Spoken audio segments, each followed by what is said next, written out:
There's an amazing place with a long, isolated history, with biodiversity so rich and unique, it truly is like nowhere else on Earth.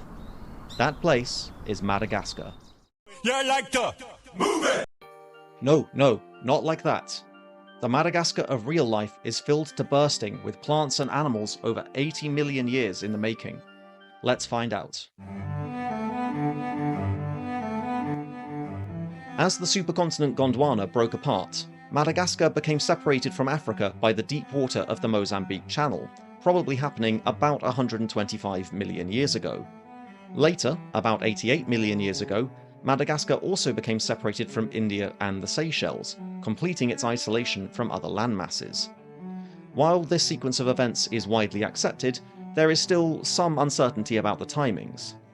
In any case, in the 80 to 90 million years since Madagascar became isolated, it has developed a vast array of unique wildlife, totaling over 250,000 living species, of which 80% are endemic, meaning they are found nowhere else on Earth. This has been enough to have Madagascar labelled as a biodiversity hotspot. Vertebrates from a huge array of groups are present, and all exhibit very high levels of endemism. Animals like the tailless tenrec, fossa cat, and the critically endangered plowshare tortoise are all completely unique to the island. And that's saying nothing of the staggering diversity of its native plants, numbering many thousands of endemic species. But we'll get to that a bit later. It's worth saying that nearly every source, even the highly reputable ones, gives slightly different estimates for numbers of species and rates of endemism. This probably reflects a lack of accurate source data and rigorous monitoring systems, so just treat them as ballpark figures. Anyway, back to the video. The long list of Madagascan wildlife also includes about 250 species of frog and toad, again mostly endemic species and family groups, found only in the diverse habitats of modern Madagascar. In fact, the Convention on Biological Diversity claims that up to 100% of Malagasy amphibians are endemic to the island. Now, some other sources do claim a lower percentage than that, maybe around 90%, but even that is extremely high. For contrast, my home island, Great Britain, only has around 7 species of native amphibian, and none of those are endemic. Other entire groups and lineages can be found there that exist in the wild nowhere else. Lemurs are a great example of this. These cheeky little weirdos are primates. In fact, one of the most ancient groups of living primates, diverging from the ancestors of apes and monkeys around 61 million years ago during the Paleocene epoch. Today, over 100 species of lemur can be found across the diverse habitats of Madagascar. Speaking of habitats, the sheer range of different biomes present on Madagascar is yet another natural marvel. Everything from forests and swamps, to savannas and drylands, to mountains and mangroves. This wide range of different living conditions may in fact be a driver of the enormous biodiversity that we see there today, as different evolving lineages of organisms adapted to each different region of the island and its unique climates. We've already mentioned the staggering diversity of plant life that can be found on Madagascar. Around 12,000 species can be found living there, and they exhibit a very high rate of endemism. Palm trees and orchids in particular seem to have very high rates. And in fact, the Convention on Biological Diversity claim that 96% of Malagasy plant species are found nowhere else on Earth. At least, not naturally. Madagascan baobab trees can be found all around the world in various botanical gardens, including at the Eden Project and Royal Botanical Gardens at Kew, here in the UK. Plant life is essential for structuring ecosystems, and they act as the primary producers of energy flowing into the food web, by being able to capture energy from the sun by photosynthesis, as well as incorporating minerals from the soil via complex relationships with fungi and microbes. Many of these plant species provide food for the local people, and there has been lots of speculation about their potential medicinal uses. The Madagascar periwinkle plant, for example, produces alkaloid chemicals that are used worldwide in chemotherapy to treat various types of cancer, and has been used by the Malagasy people for generations to treat diabetes and infections.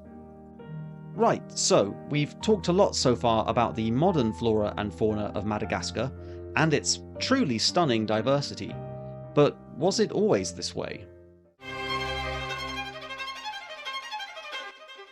Back at the start of the video, I showed you a few snapshots of the breakup of the supercontinent Gondwana, the sequence of geological events that led to Madagascar becoming isolated from other landmasses around 88 million years ago. The wide array of endemic wildlife we can see there now is a product of this very long period of isolation. But the precursors of that modern diversity have been there all throughout that time. A wide range of fossil material is known from the island, including dinosaurs and crocodilians, turtles and mammals, and hosts of other things. One of the most famous might be the giant devil frog, Beelzebufo, that lived on Madagascar around 70 million years ago. You might recognise it if you've ever played Ark. Frogs aren't the only animals to grow huge deep in the history of Madagascar.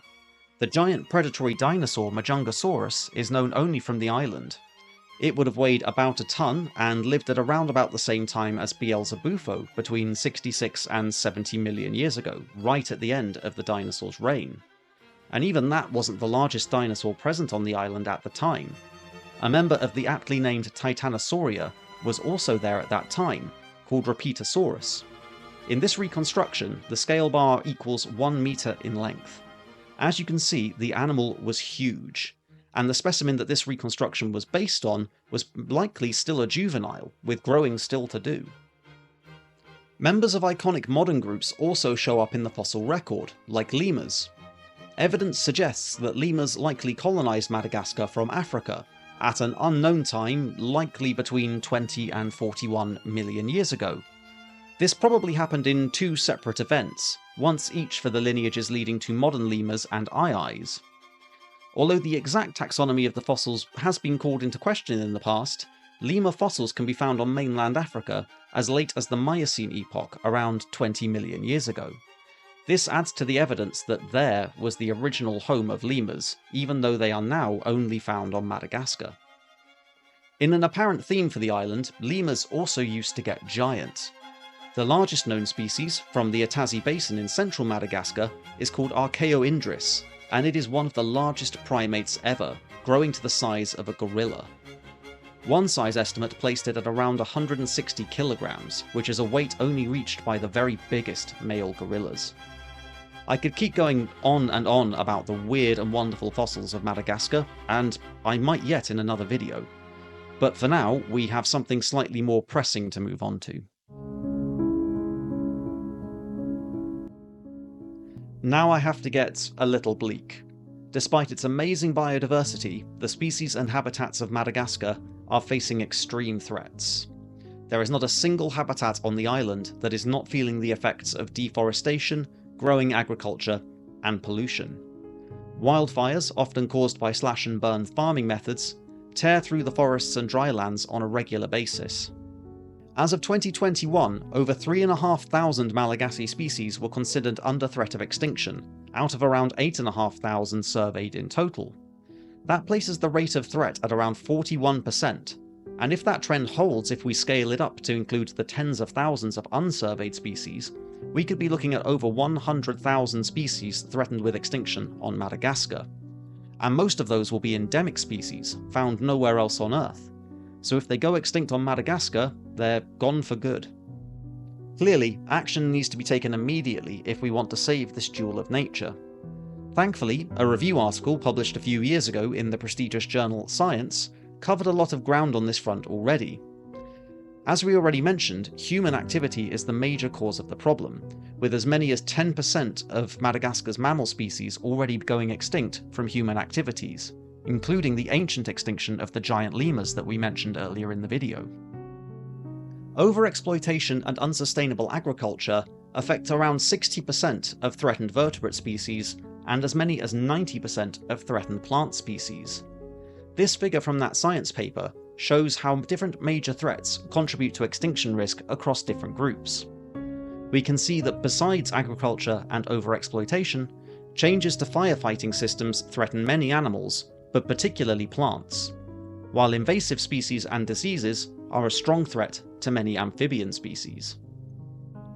There's a balance that we need to find here, as the roughly 30 million people of Madagascar rely on the biodiversity of the island both for food and for goods to trade with the wider world, to grow their economy and provide both basic needs and development. An ideal strategy would strike a balance between protecting the nature of the island without hamstringing the prospects of the Malagasy people. As of 2022, when the science article was published, about 10% of Madagascar's land area was covered by protected areas, providing protection and potential refuges across the habitats of almost all vertebrate species and about 2/3 of plant species. These are certainly a good start, but can't be relied on to do all of the heavy lifting by themselves. Honestly, the graphics in this paper are absolutely incredible. They put my own figure-making skills to shame. If you want to check the paper out, I've put the link to both it and all the other references to this video down in the description. A lot of effort is being put into preserving unique Malagasy species in places like seed banks and herbariums, and establishing more rigorous and consistent programs of biodiversity monitoring will also be crucial in understanding whether or not protection programs are working. Solving food and water insecurity for the people of Madagascar, as well as community-based programs to support the development of sustainable agriculture, would also be good steps. Apparently, even replacing models of stove to be more efficient would reduce the demand for charcoal fuel in cooking, therefore reducing the demand for logging to produce that fuel.